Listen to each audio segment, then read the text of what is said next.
Hey Flower Tribe, it's Kelly Lehman and Lucy Lehman, and today we're going to show you how to deadhead your roses to get more flowers from your rose plant. If we haven't met yet, it's nice to meet you. My name is Kelly Lehman. I'm the owner of Cranberry Fields Flower Farm here in Cranberry, New Jersey, and I love giving you guys fun, free flower tips. So please feel free to subscribe to this YouTube channel and hit that bell notification so you know whenever I post another fun, free flower tip video. So let's dive right in. So this tip is going to work with your roses that are considered rebloomers. Most of the roses that you're going to find in your local garden centers are going to be these repeat bloomers that are kind of like those large shrub roses. So this technique won't work for some of the old-fashioned roses that just kind of like have that one or two blooms per season, but this is great for reblooming roses. So I'm out here right now with my knockout rose. So when I deadhead them, number one, I'm going to pretty up the plant. I'm going to make it look a lot more beautiful, and I'm also going to encourage new blooms as I do this. So I'm going to take a look at this spent bloom, and I'm going to find the spot where there are 5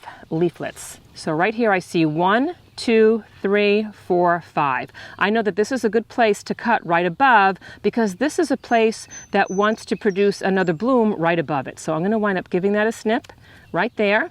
And some people say that you should snip on a diagonal. Other people say that you should focus on the blooms that are outward facing. I just kind of go in there, I give it a snip. I don't know that it's all that important, but if you want to get really technical, some gardeners say do that diagonal clip and, concentrate on the flowers that are outward facing. But I don't know, these guys are kind of like, all over the map. I'm going to cut them all off so that I get more of that beautiful recharge flower growth. So guys, a lot of these rebloomers like knockout roses and oh so easy roses, the manufacturers say that you don't even have to do this step and you will wind up having continuous blooms spring through frost, which is true. So if you don't get a chance to actually deadhead them, chances are you are going to have reblooms the entire season from spring up until the frost. But if you're going to deadhead them, you're going to have just more blooms and they're going to come in at a faster rate. So if you don't wind up deadheading them, what happens is a lot of times these plants are going to want to go to seed. And I'm going to cut out this bloom right here because it's a really good example. So right now this bloom has really kind of had it,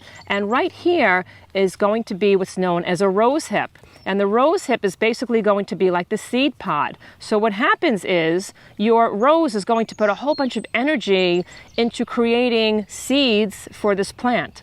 But if you deadhead them, it will never even get to this stage, and then the plant doesn't have to worry about putting all that work into seed development. It's going to put all of its energy into creating new blooms. So that's the idea behind deadheading, and that's the idea behind deadheading most of the flowers in your garden. So once again, you're just going to go down on this plant. You're going to take a look for where those 5 leaflets are, and sometimes there'll be like a whole mess of blooms over here. So you're going to have to decide, do I want to make sure that I keep these 2 tiny blooms in place and wait for them to kind of bloom, or do I want to just cut off this entire stem here, which I think I'm going to do. I'm going to cut off this entire thing of blooms because I see that most of them have had it. These are going to probably be smaller roses, so I'm going to go down to that 5 leaflet, 1, 2, 3, 4, 5, and I'm going to give it more of like a little harsher deadheading.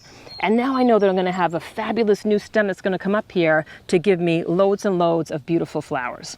And guys, you can even take this clipping inside and you can try to propagate it. We're going to make videos showing you how to propagate your roses. Or you can even kind of clip off the ones that are dead and then just save these little guys, put them in a vase, and know that they're going to bloom in just a couple days. So it will be really pretty to put in a little vase like in the kitchen or in your bedroom, and you'll get some beautiful blooms from those. As you're deadheading off these beautiful flowers, you can use them for a whole bunch of other purposes. So a lot of people like to soak them in water, and they can make rose water, which is just beautiful. It smells gorgeous. You can add it to your bath water. Just make sure you don't have any skin sensitivities, and check with your doctor ahead of time. I don't want to find out that anybody got a skin rash from their roses.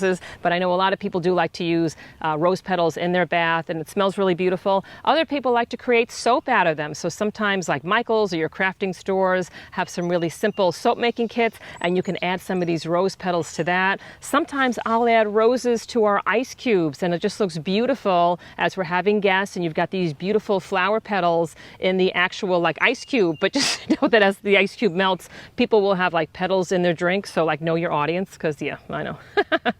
And yeah, so those are just some of the things that we use our rose petals for. And so why throw them out when they're so beautiful? And you can also just kind of put them in a giant vase that is filled with water and just kind of float them in there, and they'll look beautiful for a few days. Know that deadheading is very different than doing a harsh pruning. When you give a plant a harsh pruning, usually you're cutting off about 1/3 of its growth. When you deadhead a plant, you're basically just getting rid of those spent blooms, but you're leaving the majority of the plant in place. So I'm going to go ahead and finish deadheading this plant here. Guys, another thing to look for as you're deadheading your plant are to cut off the flowers that are either on cracked stems or on stems that are kind of wonky. They're kind of, you know, drooping to the ground. They just don't look very attractive. So these are terrific flowers to deadhead. This one's got a cracked branch over here. That's a great flower to deadhead. I'm going to let these guys kind of do their thing. There's enough here that are beautiful. So these I'm going to leave in place. And this one I'm just going to cut off right about here.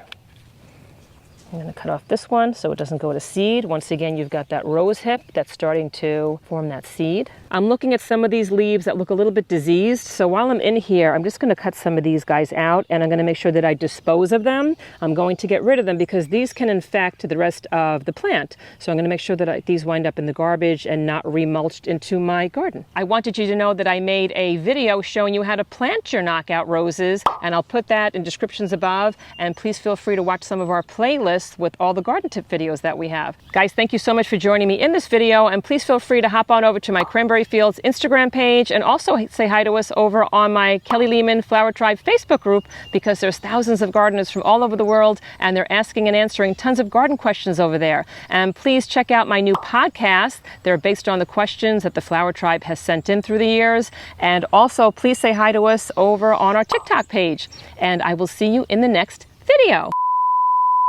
Are you here still? Mm-hmm. Oh, okay, I'm an idiot. The roses that you're going to find nowadays at your local, not florist, but tough word. What? I feel like gnats flying up my nose right now. I'm sorry. I'll literally delete that whole thing.